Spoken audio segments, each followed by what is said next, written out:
Galera, tudo bem?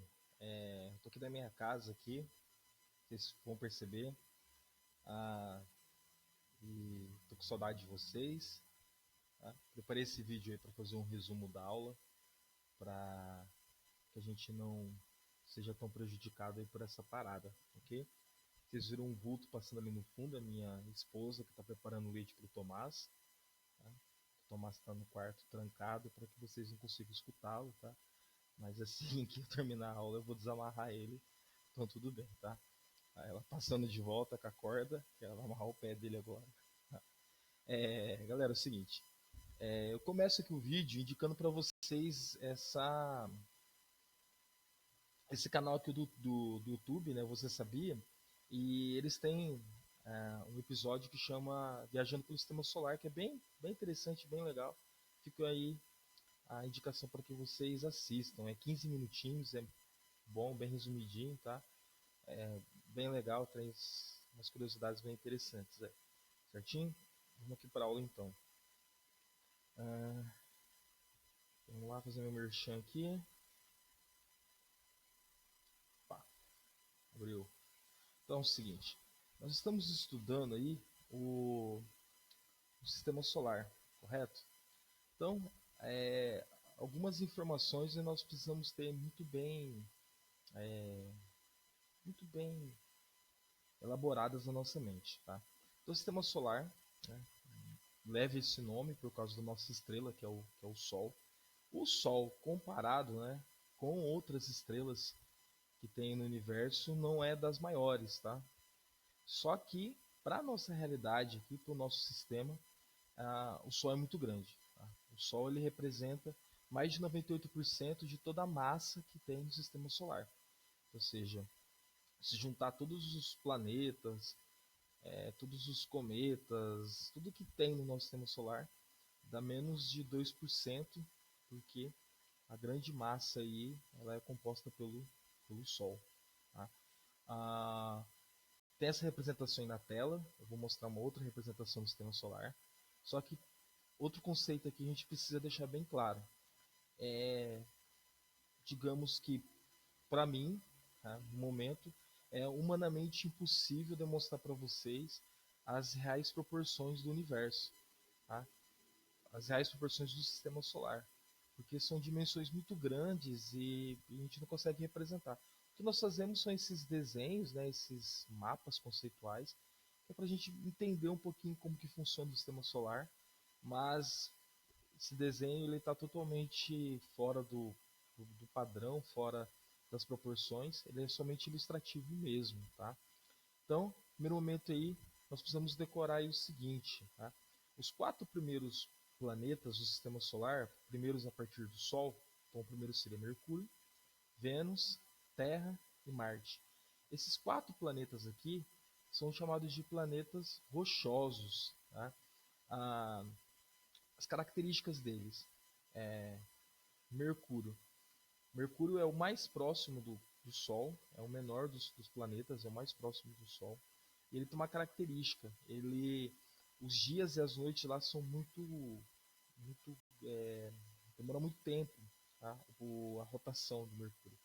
Então isso faz com que o planeta fique muito quente, a parte que fica virada para o Sol fica muito quente, e a parte que fica virada para a parte escura, né, do sistema solar fica muito fria. E como o espaço, isso tudo acontece num espaço muito grande de tempo, faz com que não tenha como ter vida nesse planeta. Tá? Depois vem Vênus. Vênus, a atmosfera dele é muito gasosa, muito cheia de gases que são inviáveis para a vida como nós conhecemos aqui no planeta Terra. E depois nós temos o terceiro aí, que é o planeta Terra. Tá? O planeta Terra, depois eu vou discutir isso melhor no final da aula, é fantástico porque ele tem características que somente ele tem. Ele é único. Tá? Ah, só para a gente ter noção das proporções aí, né? O raio solar ele percorre uma velocidade de 299 milhões 792.458 metros por segundo. Então, tipo, rápido pra caramba. E a distância do Sol para a Terra aí, esse raio solar demora em torno de 8 minutos para chegar na Terra. Essa distância que ele percorre, esse tempo que ele percorre, tá? E o calor que isso desempenha no nosso planeta, isso ligado depois à atmosfera, que a gente vai estudar um pouquinho depois, é o que garante a vida na Terra. Então, essa distância que a Terra está do Sol, guardem isso, a distância que a Terra está no Sol, ela é suficiente para que aqui a água ela seja encontrada nos seus três estados, para que nós tenhamos a nossa litosfera, a nossa atmosfera e por isso aí a nossa hidrosfera, né, e a nossa biosfera. Tá? Depois vem Marte, que um planeta com condições bem adversas em relação ao planeta Terra. Tá? A NASA tem estudado muito a possibilidade de existir ou ter existido vida em Marte. Tá? Tem várias pesquisas, viagens já foram feitas já, né? Naves foram enviadas até Marte, robôs foram enviados até Marte. E depois por fim vem os quatro gigantes aí que seriam os planetas gasosos. Tá? Ah, Depois o último, aqui do final de tudo, aqui, depois de Netuno, ainda vinha Plutão. Quando eu tinha a idade de vocês, eu estudava geografia, estudava ciências, nós estudávamos Plutão. Plutão era considerado um planeta também. Mas isso mudou. Nos últimos anos, né, conforme a tecnologia foi aprimorando, foram descobertos outros corpos celestes que são do tamanho de Plutão. Então começaram a fazer questionamento, mas espera lá, se a gente começa a chamar esses corpos celestes do tamanho de Plutão de novos planetas, ou a gente rebaixa Plutão para uma categoria abaixo dos planetas, digamos assim. E aí foi chegado à conclusão que Plutão não é mais considerado um planeta, ele é considerado um planetóide, um planeta anão. Ele tem a atmosfera dele, mas o tamanho dele não o caracteriza como um planeta. Existem outros corpos celestes no sistema solar do tamanho de Plutão que também são considerados planetas anões ou planetóides. Certinho? Então, aí são as órbitas dos planetas representados. Como eu disse para vocês também, toda a representação ela é equivocada, ela não apresenta as coisas que de fato, né, são só representações, só para a gente entender um pouco como que tudo funciona, certinho? Então aí fica a órbita dos planetas, tá? E vamos falar um pouquinho da nossa casa, né, do nosso planeta, que é o nosso planeta Terra, né? Então, o primeiro conceito que a gente vai estar estudando aí é a litosfera. A litosfera, se a gente for pensar na Terra como um círculo, só como uma bola, é como se a litosfera fosse a casca dessa bola, fosse a parte dos meninos que jogam bola aí, aquela bola de capotão que a gente chuta e tal, seria aquela parte de fora da bola ali onde nós temos contato. A litosfera é a parte rochosa do planeta Terra. Tá? É a parte do magma que endureceu e aí nós habitamos em cima da litosfera. Tá? A parte que nós habitamos em cima da litosfera. E um detalhe, quando eu era criança, minha avó falava assim, né, que se eu cavasse um buraco muito fundo, eu ia sair no Japão, ia sair do outro lado do mundo. Bem equivocada a minha avó, mas besta na época, não tinha tecnologia, não tinha nada, a gente ficava cavando um buraco no quintal. Nunca conseguia fazer um buraco muito fundo porque tinha que voltar para casa. Só que o ser humano tentou fazer um buraco profundo para tentar chegar na crosta terrestre. Né? A União Soviética fez uma tentativa e o maior poço que se tem até hoje, o maior buraco aí que se tem até hoje é conhecido como Poço Super Profundo de Kola. Tá? E o máximo que foi alcançado foi 12 quilômetros, 262 metros. E pararam aí de cavar em 1992. Entre vários motivos aí que eles pararam de cavar, foi chegar à conclusão que quanto mais eles fossem cavando, né, mais quente ficava e as brocas elas não aguentavam perfurar e ficava inviável para ter pessoas trabalhando lá no lugar. Tá? Quando eles alcançaram essa marca aí dos 12 quilômetros, 262 metros, a temperatura chegou aos 180 graus, ou seja, insuportável. Eles calcularam que se ele chegasse aos 15 mil metros, que era a ideia inicial, né, os 15 quilômetros de profundidade, a temperatura podia chegar até os 300 graus, né? Ou seja, não daria para ninguém estar trabalhando nesse lugar. O poço ele foi desativado, né? Tá lá hoje lá na perdido lá, sem nenhuma ocupação e de certa maneira serviu aí só para provar sobre a nossa litosfera, algumas características da nossa litosfera, sobre nossas rochas, a composição das nossas rochas, e serviu para os cientistas também entender um pouquinho mais da temperatura do nosso planeta, né? Que o nosso manto, o nosso núcleo é extremamente quente, e na época tinha uma certa discussão acerca se isso seria verdade ou não, e conforme eles foram cavando o buraco, eles foram comprovando que realmente o centro da Terra é muito quente. Tá?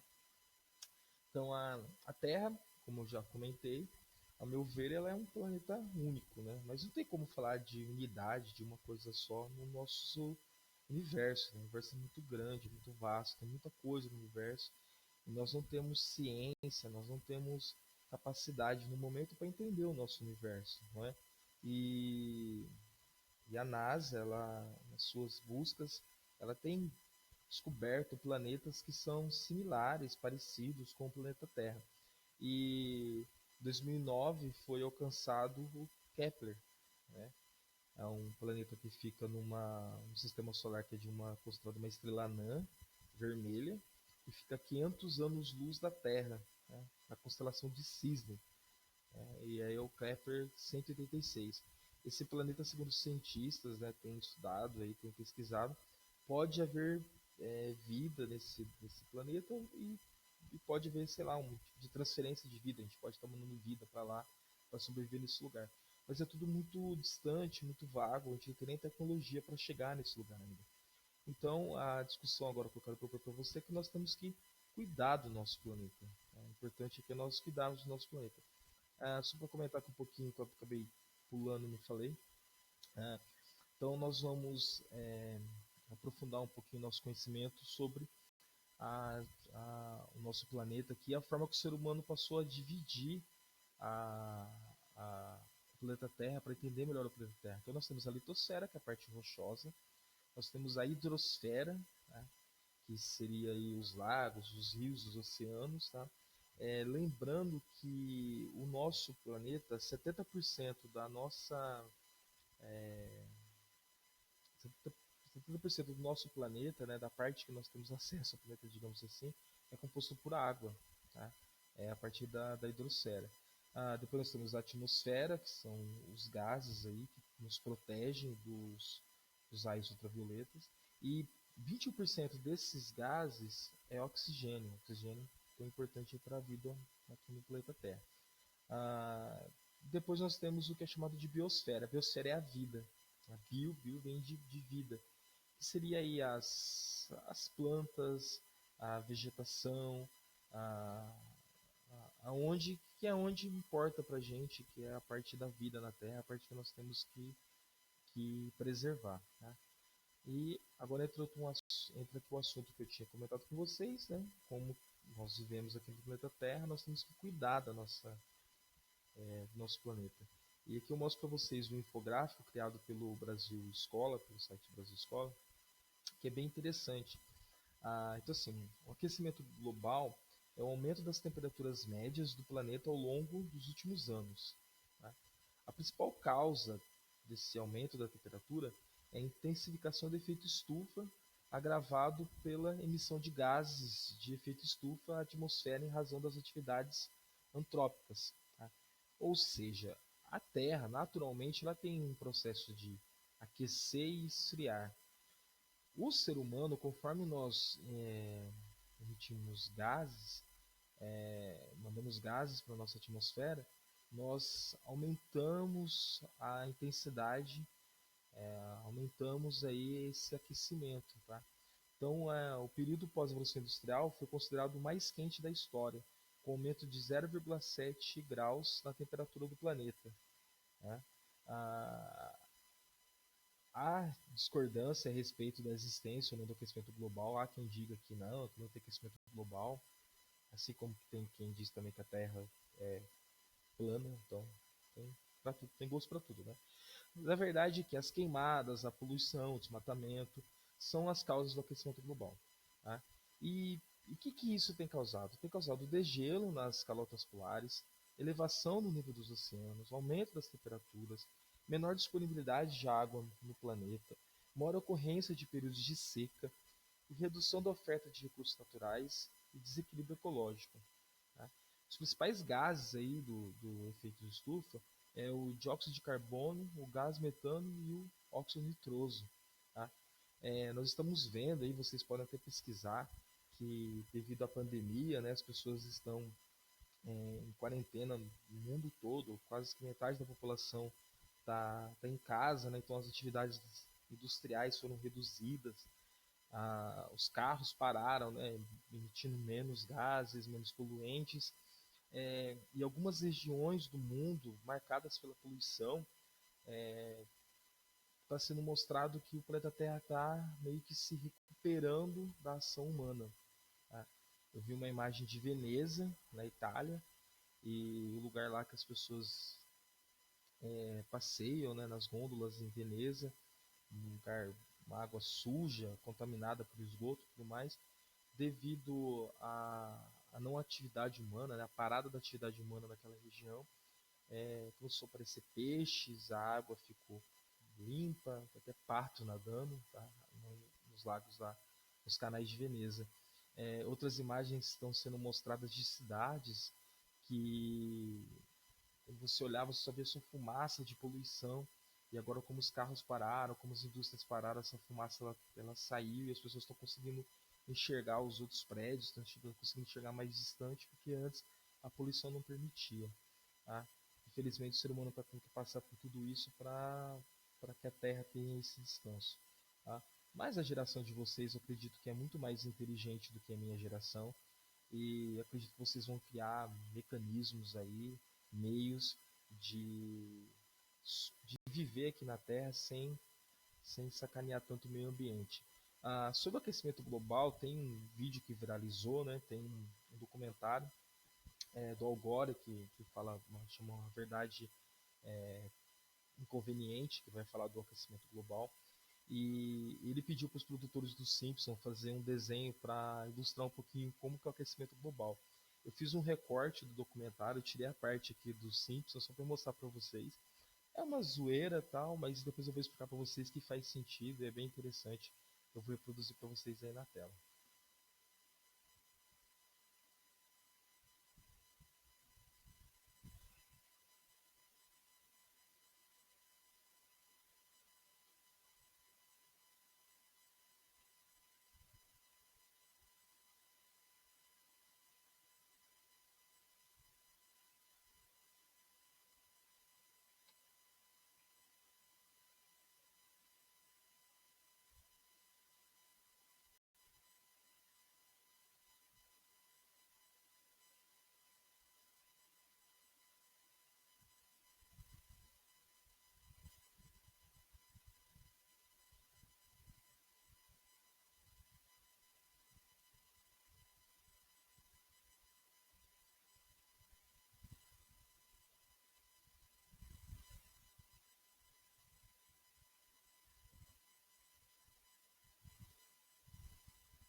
Então, galera, depois dessa contribuição aí dos Simpsons sobre o efeito estufa, mas tem um exemplo que eu gosto de comentar com os meus alunos, você, por exemplo, do carro. Tá? Então, imagina só o seguinte, você está lá no carro, né? E com o ar-condicionado ligado e tudo mais, e aí tá geladinho, tá gostoso, e você para o teu carro, sei lá, num lugar que não tem sombra. E aí você desce do carro e vai fazer alguma coisa, vai fazer seus afazeres. E aí o carro fica alguns minutos lá parado no sol, né? Nós aqui que somos da região noroeste do estado de São Paulo, é extremamente quente. E aí quando você volta então, o carro tá fervendo. E você pensa, "Não, cara, mas o que aconteceu? Por que o carro tá tão quente dessa forma, tá?" O que acontece? O raio solar ele vem, passa pelo vidro, velocidade. Quando ele passa no vidro, ele perde ali a velocidade dele. Tá? O choque ali com o vidro faz com que o raio perca a velocidade. E ele também vai entrar dentro do carro, e ele vai bater no painel do carro, vai refletir no volante do carro, no banco do carro e tudo mais. E quando ele for sair pelo vidro do carro, não vai dar mais conta, porque a velocidade dele já não é suficiente para ultrapassar o vidro. Então aquele raio solar ele fica preso dentro do carro. Isso, com a intensidade acontecendo com vários raios solares, que vão entrando pelo vidro do carro e vão ficando presos dentro do carro. Mas quando a gente abre o carro, parece que tem um forno dentro do carro. Né? Com o planeta Terra acontece algo parecido. Nós temos a atmosfera. Né? A atmosfera lá nos protege dos raios ultravioletas. Então o raio solar ele vem, boa parte dos raios solares, batem na atmosfera e voltam. Outros batem, passam pela atmosfera, batem no oceano ali, refletem, voltam, passam pela atmosfera e vão embora.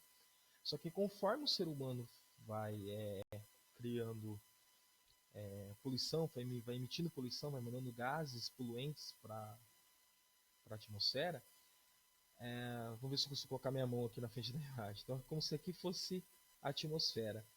A poluição ela vai subindo e cria uma camada abaixo da atmosfera.